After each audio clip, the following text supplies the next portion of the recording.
Yo, Stellar Blade is officially releasing this week with the creator's full artistic vision held intact, which these days is very hard to come by. The game has officially received no censorships and is coded as being completely uncensored, upsetting another very popular game developer. But on top of that, remember how a few weeks ago the player rate for the demo was at an insane number because people found out that you can carry over the skills in the skill tree into the full release?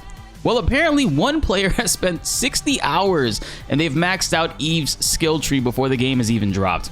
I totally get it, man. When we first played the demo a few weeks ago, I was locked in and addicted to rerunning that final boss over and over and over again, trying out different strats, suits, abilities, suits, equipment, suits, and no suit.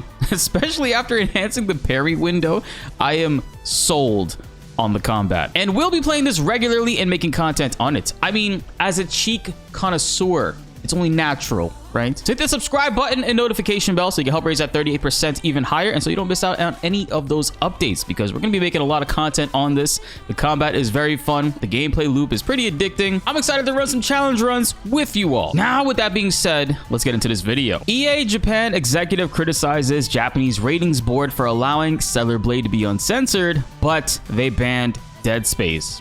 Pretty messed up, because I mean, if it does come down to the gory aspect of Dead Space, Stellar Blade does open up with some pretty gory stuff. Just looking at the way that they massacred my waifu, Taki. The EA general manager is Sean Noguchi, and I totally understand exactly where he's coming from. All he wants is a little bit of equality. Saying what's going on with Zero, Stellar Blade demo was really fun and absolutely action-packed. However, Zero has denied our Dead Space a rating because it included cross-sections of severed body parts and internal organs. But here we have both cross-sections and insides on display passed off with a D rating. I find this hard to accept. And a D rating allows anyone aged over 17 or over to purchase the game as the second strictest rating in Japan, behind only the Z rating of 10 for ages over 18. Dead Space did not get a rating at all, meaning it's unavailable for sale in Japan, which is pretty rough. Sometimes I wish Final Fantasy VII Remake and Rebirth was a M-rated game, so this way we could actually see the crazier elements and stuff that they had in the original game. But I totally get it from a developer's perspective. They want to maximize the amount of sales that they can get, and having a T-rated game makes it so that people are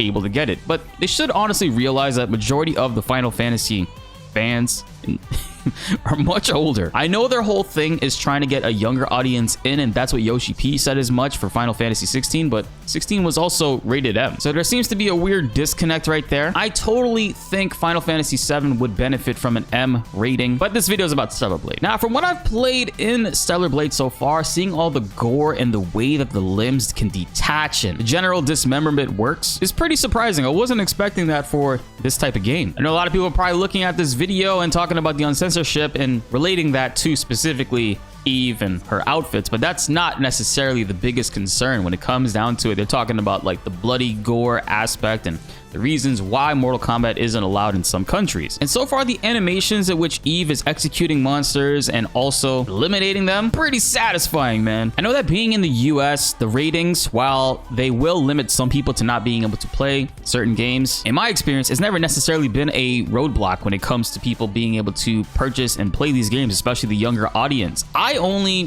when growing up, ran into one particular moment where a GameStop employee was like, hey, you cannot get this game. And of all games, it was the God of War HD collection. I think I was like 16 when that came out, and I'm like, bro, what are you talking about, man? You let me buy like GTA 4 last week. Some people care a lot about it and others don't. Ultimately, it is up to, if you're younger, if you're under the age to be able to purchase these things, it is totally up to your parents or your guardians to fully have a say in that. I don't fault anybody for trying to do their jobs, but as a 16-year-old, I was kind of like, yo, I'm a slut. Stellar Blade drops this Friday, and will you guys be playing it alongside me on stream? Because I'm locking in. And here we go. When I heard about this a few weeks ago, it was pretty fascinating because I'm like, damn, I kind of want to do that too.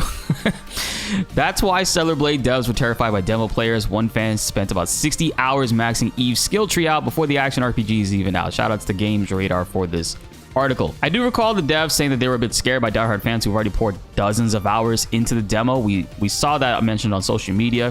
Turns out that one player, and he posted it on Reddit, he was almost maxed out 3 days ago. He's excited to transfer all his data to the full game experience for the first time with a lot more moves unlocked from the jump, which is pretty interesting. I kind of want to see what his gameplay is going to be like. Shout outs to Hardware Cheese. And apparently his strategy is, in the demo, he does a loop back to the save point at the ladder before the parking garage. They explained that the goal here is to get super comfortable with all the moves, combos, and variations. And he said that his personal goal is always to learn how to use combos along with perfect parry to always recharge the beta so the game flow to be entertaining but effective. He's absolutely right. I was able to do that for quite a long time in the final boss encounter. With the final boss encounter, if you are parrying and you have certain abilities on, like there's one that actually recharges your beta the more hits and more damage you deal and take, that actually will make it so that for the entire fight, if you time it right, if you time the loop right, you could actually keep the boss in a knockdown stance where they can't do anything. You can spam betas when they try to get back up, use impact grenades to knock them down, and ultimately take control of the entire fight, which is what I'm looking forward to getting to do. I saw a glimpse of that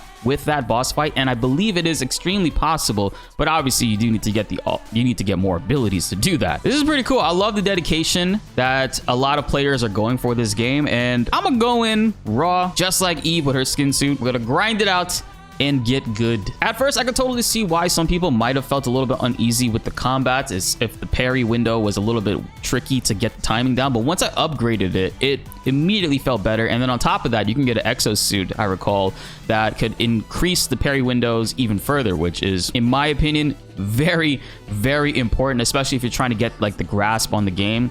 However, that could handicap you in some ways, because if you get too used to that, then you won't really want to experiment with the other exo skills or exosuits. I forget what they're called. But I think in the skill tree, it is very important to upgrade that first parry and then find the perfect build for you, because there's so many different routes you can go with this game. Keeping beta skills up is going to be the major key with the game flow and keeping enemy bosses or enemies in general pinned down. And I love that it has that souls mechanic where every time you use a save point, it does refresh the enemies in the area, so you can kind of just keep stockpiling skill points if you need. So this game's gonna have a really fun gameplay loop, and one that I'm very excited for.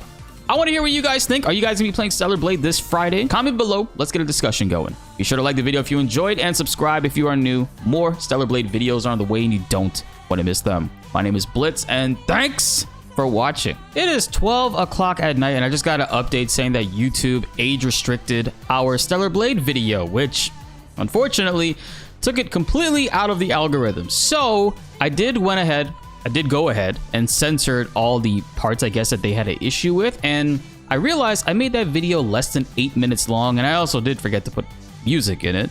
So we're just gonna sit here